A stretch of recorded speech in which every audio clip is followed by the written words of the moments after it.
Welcome to I Love This Thing So Fricking Much, a podcast about passion. My name is Sophie Katz, and today I am joined by Susie Berg, a certified lifestyle coach.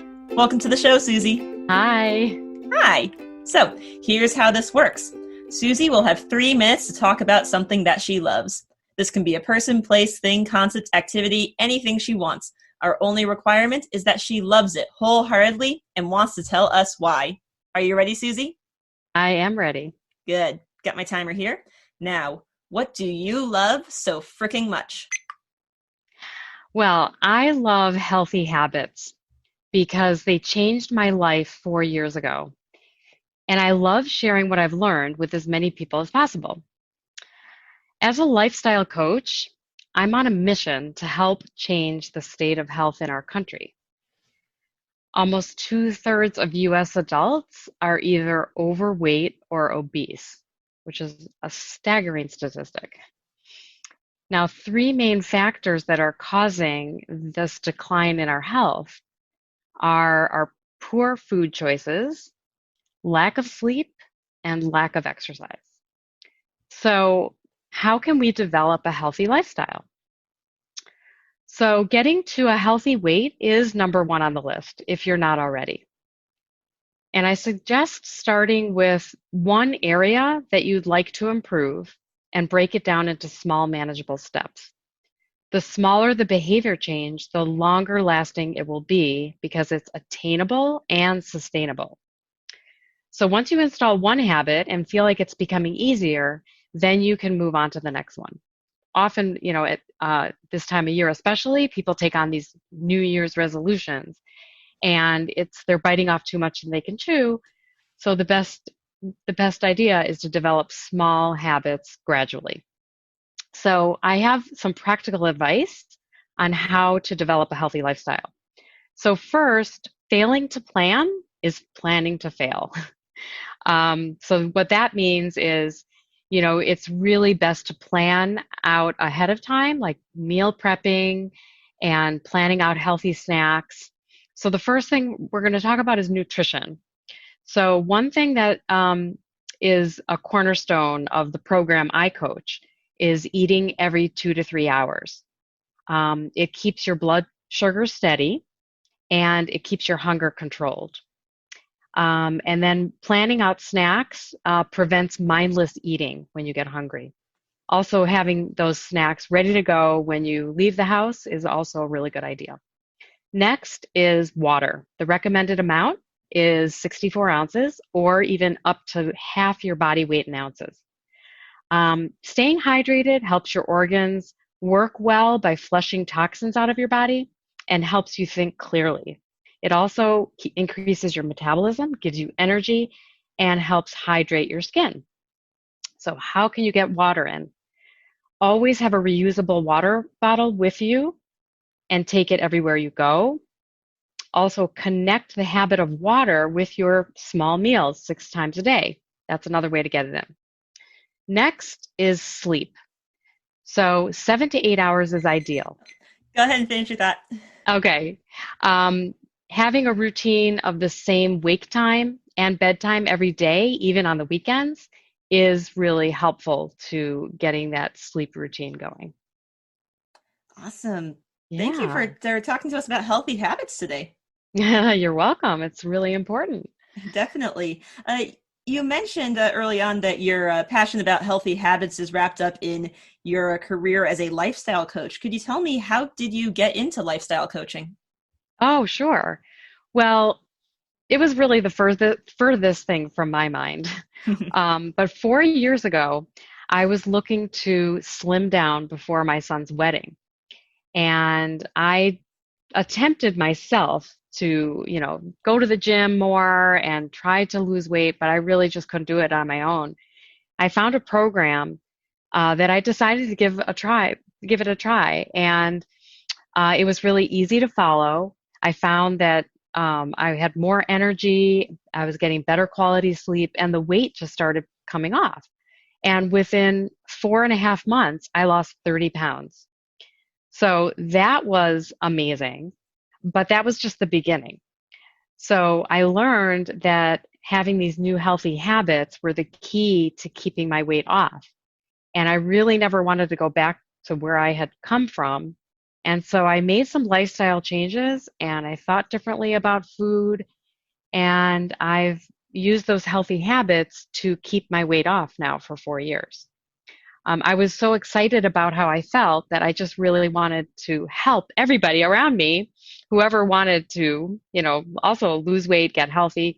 And so I decided to, at that point, to become a lifestyle coach.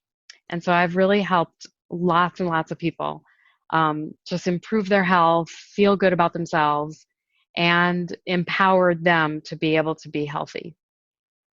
So as a lifestyle coach, you do basically what you're doing for us now. You're telling us about some healthy habits and how we could incorporate them into our lives. Is that right?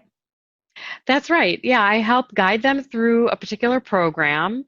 And I'm their cheerleader as well as their accountability buddy, and I'm connecting them to resources like we have a big community of people. That's also like such a huge part of this is just being connected with like-minded people. So I'm helping them connect with that, and like I said, empowering them. And I talk with my clients once a week. So there's that constant reinforcement and support. Absolutely. Life changes, I think, tend to be easier when you have someone right there with you, talking you through it, making Absolutely. decisions together, having a community. Yes, totally. Yep. So you told us about some food habits and some sleep habits. What about exercise habits? I'm glad you mentioned that because I was going to get to that, but the timer rang before I had time to say it. Yeah, absolutely. So most people think about exercise like going to the gym or what kind of, cardio can you do, but really what we emphasize is getting your body in motion throughout the day. So what I mean by that is getting out of your chair. Like don't sit all day.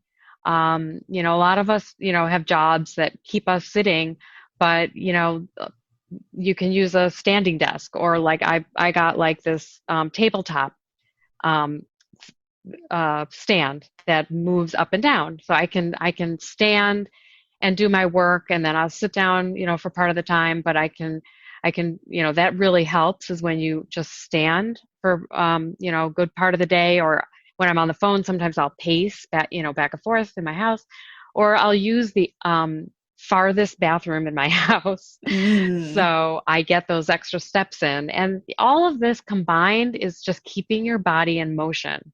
So it's even more important than it is important to get exercise, walking and all those, things that about.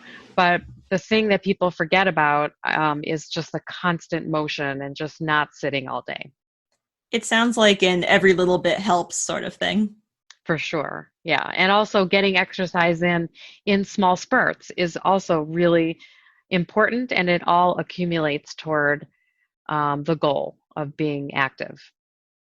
Yeah, I think, at least in my experience, that the goal of being active, maybe it is a bit too high of a goal from the way you're describing it now. That if you look at it as, oh, I need to go to the gym X number of times, it's a big number of times, maybe you're less likely to do it at all. But if it's, oh, I'm going to go to the bathroom on the other side of the house, I'm going to stand while I type at my computer instead of sit, maybe those little things build up to the bigger healthy habits. For sure. Yep. You told us a little bit about how you've incorporated healthy habits into your life. Are there any other examples of habits that have maybe surprised you that you weren't expecting them to be as useful as they were? Well, one thing I used to think is that sleep was a luxury. Ooh. I just used to think, oh, if I could get in 7 to 8 hours, that's the recommended thing, but it's really just a luxury. And a lot of people always talk about it like, oh, I just, the first thing that goes is sleep, and so what I prioritized was getting enough sleep. What I learned is that there is a physiological connection between getting the proper amount of sleep, or even you can say it the other way, like a lack of sleep interrupts the formation or hormones, certain hormones that our bodies produce. Um, and that can affect, or it does affect, your appetite the next day. And it also affects how your ability to sense that you're full. So it's like a double whammy. So if you don't get the proper amount of sleep, these two hormones, the production is interrupted, and you're more likely to be kind of out of control with your appetite the next day. So it's, you can see how it could just compound the effect of poor choices and, poor dietary choices, I would say. When you don't get enough sleep, it really can affect so many other, issues. That is really good to know. I feel like I am learning a lot of important stuff from this conversation. Yep. Susie, thank you so much for telling us about something you love today. You're welcome. Thank you for having me. And thank you, our listeners, for tuning in today. If you would like to learn more about healthy habits or our guest, Susie, you can find her social media information in the episode description. And don't forget to use the hashtag #LoveThisThingCast to tell us about the things you love. I Love This Thing So Fricking Much is a production of Through the Window Media. This episode was directed by Sophie A. Katz and edited by Melissa Block. You can find us at Through the Window on Twitter, Facebook, Instagram, or Tumblr. That is THROU, the window, at all those social media sites. Be good to yourself, be kind to each other, and you'll hear from us again soon.